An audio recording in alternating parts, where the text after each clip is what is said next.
Hello everyone. This is question for the BSc part 3rd for paper first का section A जिसमें आता है retrogressive metamorphosis। जहां आप हर्डमानिया एक चैप्टर पढ़ते हैं वहां हम एक चैप्टर पढ़ते हैं retrogressive metamorphosis को लेकर। सबसे पहले जब इस पे क्वेश्चन आता है तो या तो शॉर्ट नोट आता है जो 3 मार्क्स का होता है या फिर उसमें क्वेश्चन आता है जो 6 मार्क्स का होता है।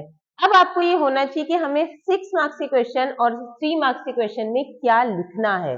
तो फर्स्ट ऑफ ऑल हम पहले ये जाने कि रिट्रोग्रेसिव मेटामॉर्फोसिस कहते किसे हैं, किस एनिमल में होता है। तो आप लिखेंगे हिंदी में से हम कहते हैं प्रतिगामी कायांतरण। प्रतिगामी कायांतरण हर्डमानिया में होता है। हर्डमानिया में भी किसमें होता है? हर्डमानिया का लार्वा कहलाता है ascidian tadpole larva. Ascidian tadpole larva चूंकि एक कॉर्डेट में ये आता है। क्यों आता है कॉर्डेट में? क्योंकि कॉर्डेट का मुख्य लक्षण है नोटोकॉर्ड का प्रेजेंट होना, जो कि इसके लार्वा में प्रेजेंट होती है। एसिडियन टैडपोल लार्वा, टैडपोल का मतलब होता है जिसमें टेल प्रेजेंट है, और ये लार्वा है हर्डमानिया का। और एसिडियन इसलिए क्योंकि एसिडिया इसकी क्लास कहलाती है। तो नोटोकॉर्ड इसमें प्रेजेंट है। कहाँ प्रेजेंट है? टेल वाले पार्ट में प्रेजेंट है।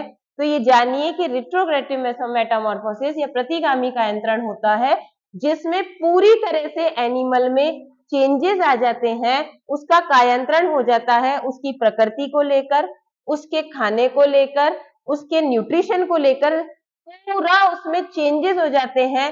उसकी जो नेचर है वो पूरी तरह से बदल जाती है। जैसा कि आप डायग्राम में देख रहे हैं, ये डायग्राम आपको बनाकर आना है। विदाउट डायग्राम आपके मार्क्स कट जाते हैं। लिखा हुआ कभी नहीं आता है कि हमें डायग्राम बनाना है। आप देखिए ये टैडपोल लार्वा है, ये कैसा होता है? फ्री स्विमिंग होता है। सबसे पहले आप इसकी नेचर देखिए कैसा है, यानी ये तैरने वाला लार्वा है।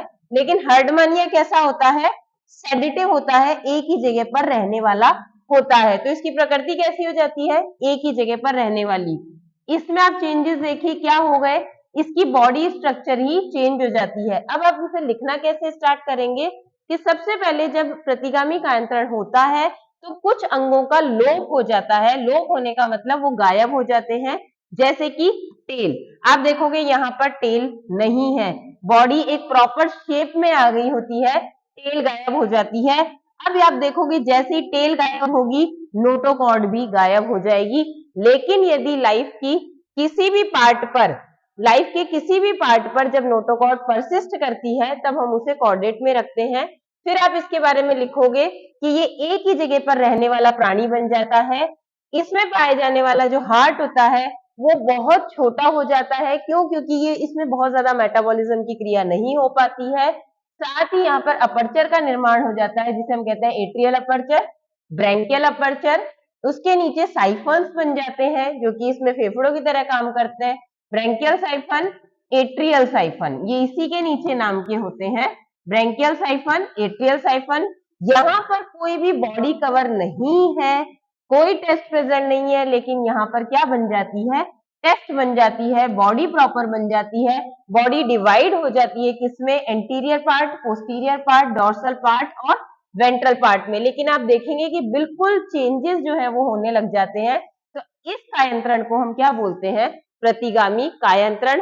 आपके एग्जाम में 1 से 2 मार्क्स सिर्फ आपके डायग्राम के होते हैं, उसके बाद आपका लिखने वाला पार्ट देखा जाता है। तो आप ये सारे डायग्राम बनाते हुए इसको पूरी तरह से समझाएंगे। नेक्स्ट अगर हम देखें तो और हर्डमानिया की प्रकृति में क्या चेंजेस हुए, तो आप देखिए इसके पाचन तंत्र में चेंजेस हो जाते हैं। यहाँ एंडोस्टाइल प्रेजेंट है। प्रॉपर जो है वो कैसी पाचन तंत्र है? लंबी होती है।